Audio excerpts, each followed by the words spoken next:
ధీమన్ పవన్ టాస్క్లు మూటల మీద మొత్తానికి పడిపోయాడు. ఆ హరీష్ వాళ్ళందరూ లాక్కుని ఇక్కడ గొడవలన్నీ అయితే ఉంటాయి, ఇవన్నీ కావున మొత్తానికి డీమన్ పవన్, మనీష్ మర్యాద, దివ్య టీం ఉంది కదా, వీళ్ళే ఎక్కువ తీసినట్టు ఇద్దరు పవన్ టీము. అలాగే వీళ్ళిద్దరు 26-22గా ఆ టై బ్రేకింగ్ అయినప్పుడు కూడా ఇంకో మూడు కూడా మనీష్ వేసేసాడు, అదరగొట్టేశాడు టాస్క్.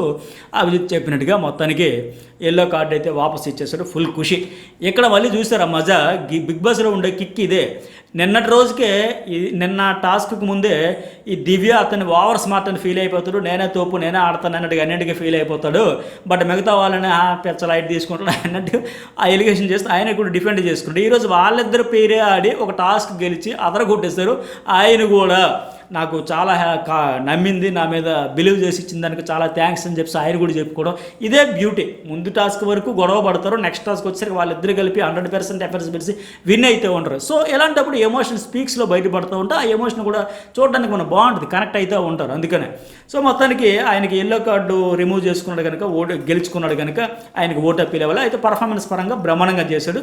సరే మరి ఇక దివ్య కూడా ఓటు అప్పీల్ ఛాన్స్ వచ్చింది. ఆమె కూడా చక్కగా ఆడతాను, ప్రూవ్ చేసుకుంటా, నా ఓటు అప్పీల్ నా ఒపీనియన్ స్ట్రాంగ్గా చెప్పడమే చూసారంటే ఆవిడ కూడా క్లారిటీ ఉంది, నా ఒపీనియన్ ఎంత స్ట్రాంగ్గా చెప్తే ఎంతవరకు చూశారు కదా. ఇంకా ముందు ప్రాణం బట్టి టాస్కులు కూడా ఆడుతా, స్ట్రాంగ్ వాయిస్తో పాయింట్లతో మాట్లాడుతూ మంచిగానే అప్పీల్ అయితే చేసుకుంది. మరి మీకేమనిపించింది ఆవిడ ఒపీనియన్ ఓటు అప్పీల్ మీద కూడా మెసేజ్ అయితే పెట్టండి.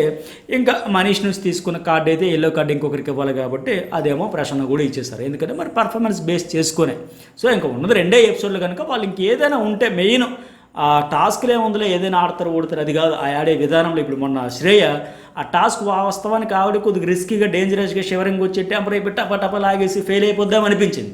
కానీ అక్కడ ఎమోషన్ ఆడే విధానం బట్టి కనెక్ట్ అయితే ఉంటారు. మెయిన్ ఏంటంటే మాట, మీ మాటే మీకు బంగారు మూట అనుకోవాలి బిగ్ బాస్ హౌస్లో. అది ఎవరు ఎంత బాగా చక్కగా ప్రజెంట్ చేయగలిగి మాట్లాడగలుగుతారో వాళ్ళే అవతల వారిని లాక్ చేయగలుగుతారో, వాళ్ళ మాట నెగ్గుతూ ఉంటుంది.